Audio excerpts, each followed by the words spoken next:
Welcome to Sharing Tea with Dr. C, a podcast where women come together to sip, share, and discuss all things marriage. Join us as we dive into the heart of relationships. We're here to unpack it all in a safe and supportive space. So take a deep breath. Relax. And let's brew some wisdom together. This is Sharing Tea with Dr. C. Good morning, ladies and gentlemen. Gentlemen, thank you as well for joining us.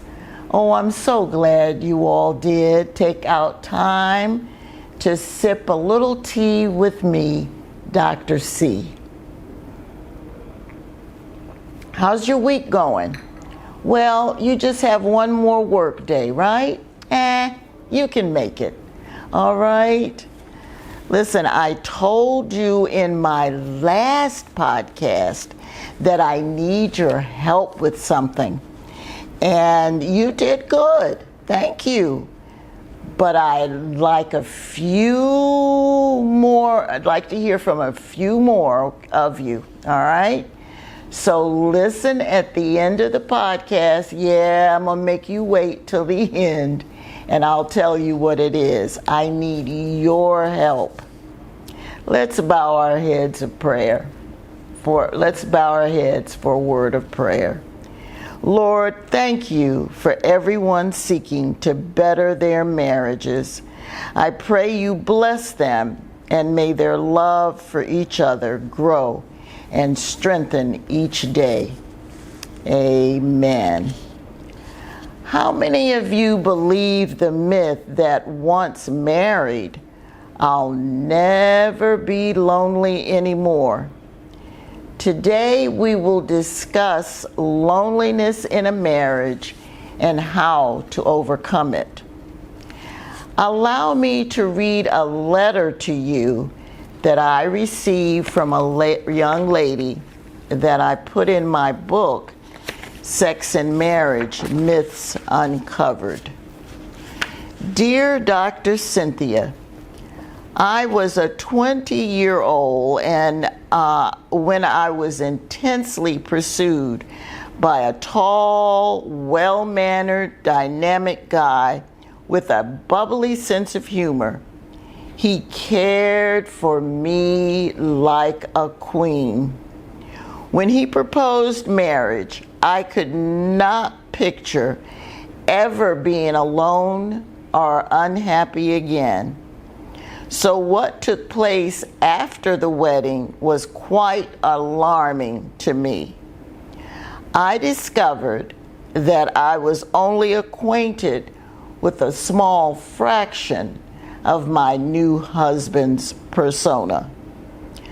I was extremely distressed when I discovered that my spouse was going to spend most of his free time watching TV and playing video games. I was dreadfully disenchanted to find out that he did not like to cuddle, and I was not going to be held through the night as I dreamed. As a matter of fact, I wasn't even going to be hugged tenderly unless he was in the mood. The wonderful wooing has died. As a newlywed, I can now only bawl in secret. Lonely newlywed. Oh. Loneliness in marriage comes in all forms, but the most common is when the husband is emotionally detached from his wife. The husband may work hard, bring his paycheck home, have sex with his wife, every now and then, but still be emotionally detached. He does not communicate on a deeper level. He does not reaffirm his wife. He does not touch her or hold her unless sexual intimacy is involved. He does not express his feelings at all. If this describes your husband, you probably cannot remember the last time you went on a date and he treated you like he was madly in love with you and talked into the wee hours of the morning. Well, at least a couple hours into the morning when dating. Emotional detachment in a marriage is painful. You get married thinking you'll have a close friend for life. Well, it really can be like that. But first, you and your husband must banish all the demons called emotional detachments or marriage slayers lurking in your marriage. I liken these emotional detachment demons to the toy Jack in the Box.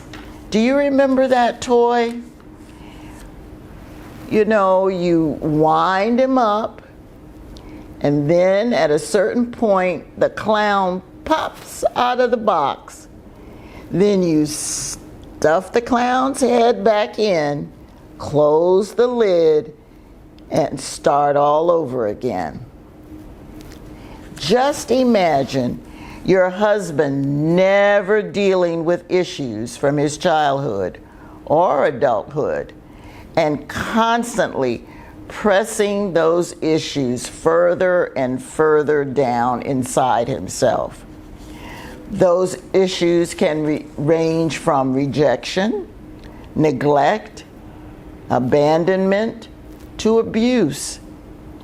When you seek intimacy with your husband, the clown's head, which represents an issue, pops out. But without dealing with the issue, he simply stuffs it back inside of himself. I'll share with you what I told that young lady.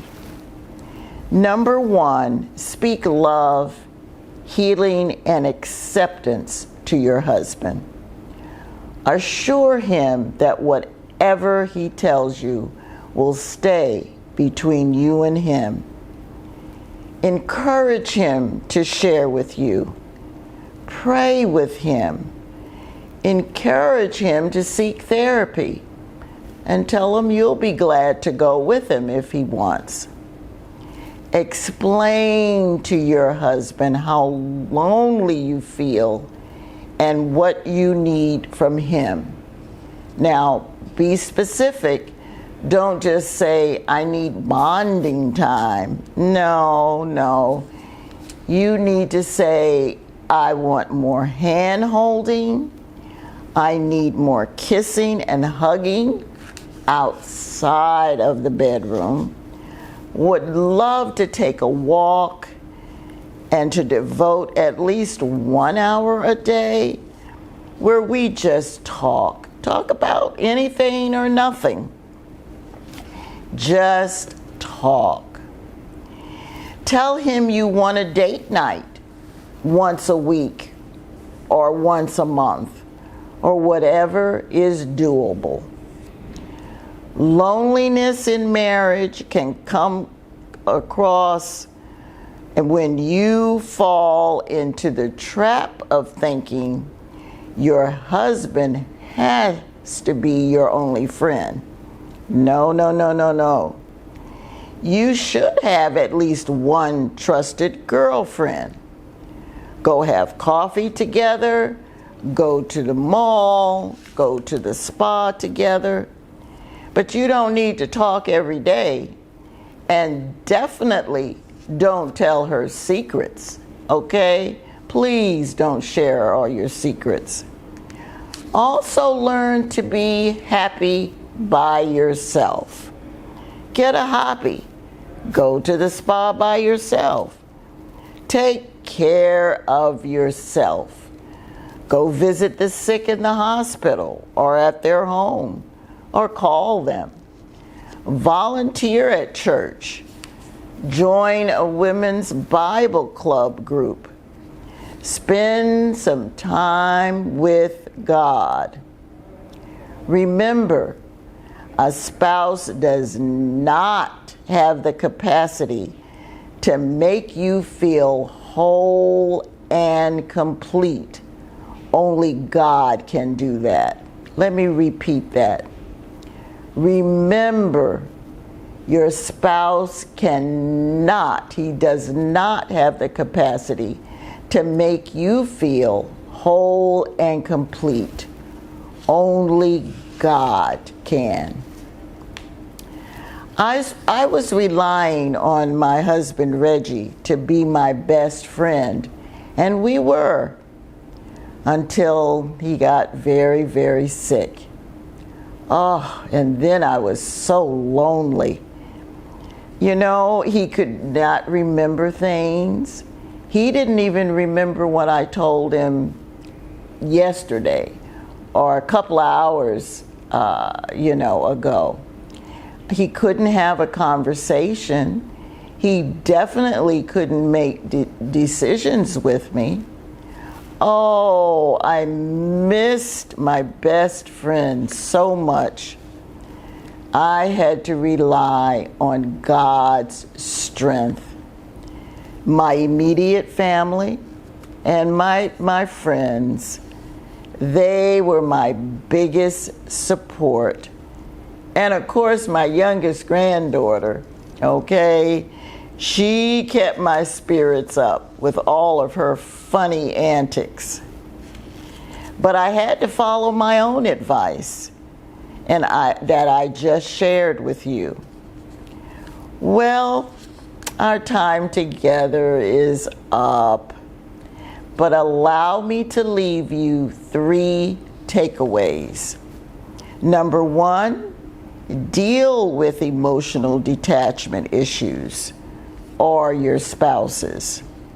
Number 2, remember only God can complete you and make you whole.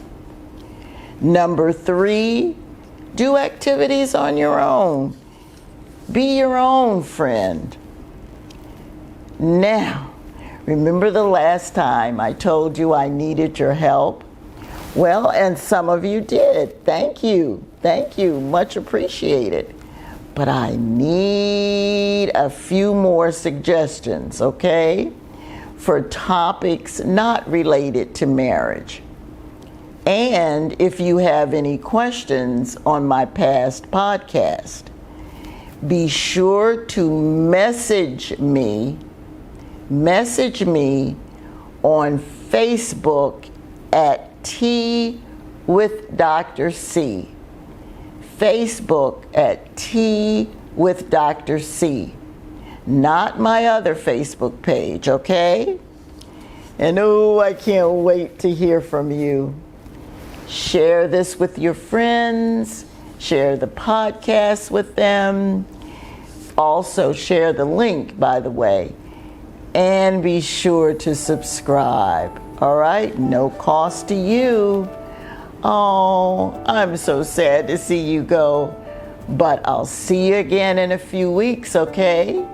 And thanks for sharing tea with me, Dr. C. Bye-bye.